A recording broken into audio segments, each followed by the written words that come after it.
ઓમ નમઃ શિવાય. તો ચાલો આપણે આજે જાણીએ શીતળા સાતમની વ્રત કથા અને તેનું મહાત્મ્ય. શ્રાવણ વદ સાતમ. સવારે વહેલા ઉઠી ઠંડા પાણી નહાવું, આખો દિવસ ટાઢું ખાવું, ચૂલો સળગાવવો નહીં અને શીતળામાની વાર્તા સાંભળવી. એક ઘરમાં બે વહુઓ હતી. રાંધણનો દાડો આવ્યો. નાની વહુને રાંધવા બેસાડી. નાની વહુ મધરાત સુધી રાંધી ને થાકી ગઈ. એટલામાં છોકરો રડ્યો એટલે એને પેટ ભરાવા ગઈ.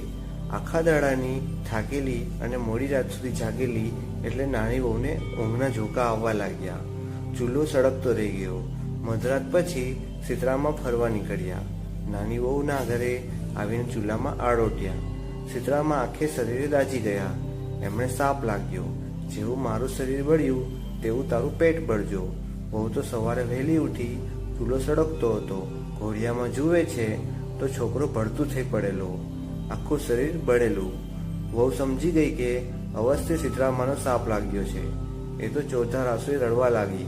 જેઠાણીને તો ઘણા દાડાની મનની દાજ ઓલાણી, પણ સાસુને નાની વહુ પર અપાર હેત હતું. સાસુએ તેને ધીરજ બંધાવતા કહ્યું, આમ રડે શું વળશે? શીતળામા પાસે જા, એ તારો છોકરો સજીવન કરશે. સાસુના આશીર્વાદ લઈ નાની વહુ છોકરો ટોપલામાં નાખી ચાલી નીકળી. વાટે જતા બે તલાવડી આવી. બંનેના પાણી એકબીજામાં જતા હતા. બંને છલોછલ ભરેલી, પણ ચકલું પાણી બોટતું નહીં. વહુને જતી જોઈને તલાવડીઓ બોલી, બહેન તું ક્યાં જાય છે? નાની વહુ બોલી, મને શીતળામાનો સાપ લાગ્યો છે. મારો છોકરો મરી ગયો છે. હું શીતળામા પાસે સાપનું નિવારણ કરવા જાઉં છું. તલાવડીઓ બોલી, બહેન અમારું પાણી પીશ નહીં. અમારું પાણી જે પીએ છે તે મરી જાય છે. એવા અમે શા પાપ કર્યા હશે? અમારા પાપનું નિવારણ પૂછતી આવજે. આગળ જતા વાટમાં બે આખલા મળ્યા. તેમને કોર્ટે ઘંટીના પડ બાંધેલા અને લડ્યા જ કરે. વહુને જોઈ આખલા કહેવા લાગ્યા, બહેન તું ક્યાં જાય છે? વહુ બોલી, શીતળામા પાસે સાપનું નિવારણ કરવા જાઉં છું.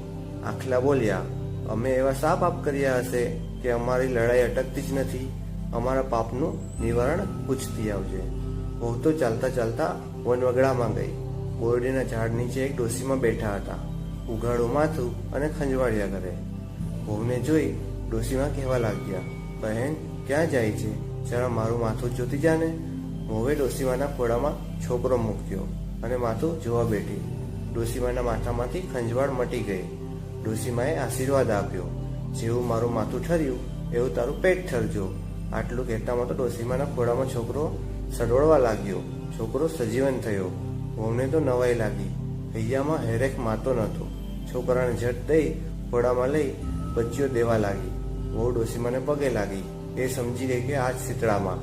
વહુ હાથ જોડીને કહેવા લાગી, માં તમારા આશીર્વાદથી જ મારો છોકરો જીવતો થયો, નહીં તો થાત નહીં. શીતળામાં મારું પેટ તમે જ ઠાર્યું છે. પછી વહુએ કહ્યું, મને આવતા વાટમાં બે તલાવડીઓ મળી. પાણીથી છલોછલ ભરેલી છે, પણ તેમનું પાણી કોઈ પીતું નથી. એવા એમના શા પાપ હશે? શીતળામાં બોલ્યા, ગયે ભવે બંને શોક્યો હતી. ઘરમાં રોજ ગજ્યો કરતી. કોઈને છાશ શાક આપે નહીં, અને આપે તો પાણી નાખીને આપે. એ પાપે એમનું પાણી કોઈ પીતું નથી. તું એમનું પાણી પીજે એટલે એમના પાપ દૂર થશે. વહુએ કહ્યું, વાટમાં બે આખલા મળ્યા. તેમની કોટે ઘંટીને પડ બાંધેલા હતા. તેઓ નિત્ય લડ્યા કરે છે, પણ તમને કોઈ છોડાવતું નથી. એવા એમના શા પાપ હશે? શીતળામાં બોલ્યા, ગયે ભવે એ બંને દેરાણી જેઠાણી હતા. કોઈને દળવા ખાંડવા દેતા નહીં. એ પાપે એમની કોટે ઘંટીના પડ છે. તું એ પડ છોડજે, એમનું પાપ ટળી જશે. વહુ તો શીતળામાના આશીર્વાદ લઈ છોકરાને રમાડતી ઘરે જવા નીકળી.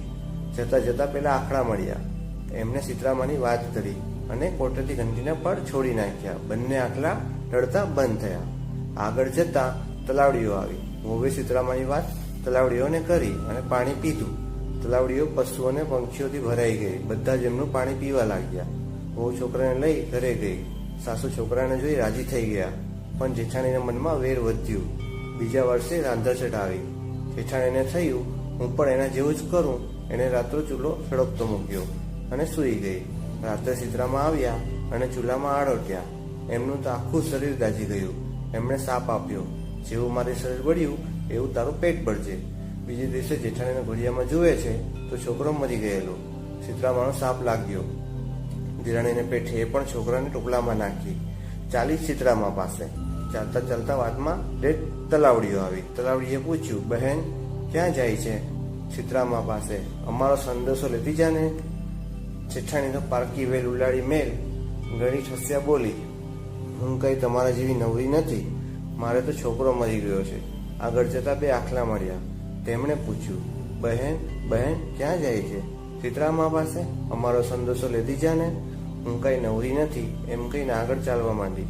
જેઠાણી તો દૂર વગડામાં ગઈ. વગડામાં એક બોરડી નીચે શીતળામા ડોશીનું રૂપ લઈને ખંજવાળતા માથું બેઠેલા હતા. તેમણે કહ્યું, બહેન બહેન ક્યાં જાય છે? જેઠાણી કહે, શીતળામા પાસે. ડોશી કહે, જરા મારું માથું જોતી જાને. જેઠાણી તો છણકામાં બોલી, હું કઈ તારા જેવી નવરી નથી. મારો તો છોકરો મરી રહ્યો છે. આમ કહીને ચાલવા માંડી. આખો દડો રખડીને વગડામાં ઝાડવા ગણી નાખ્યા, પણ શીતળામા ક્યાંય ના દીઠા.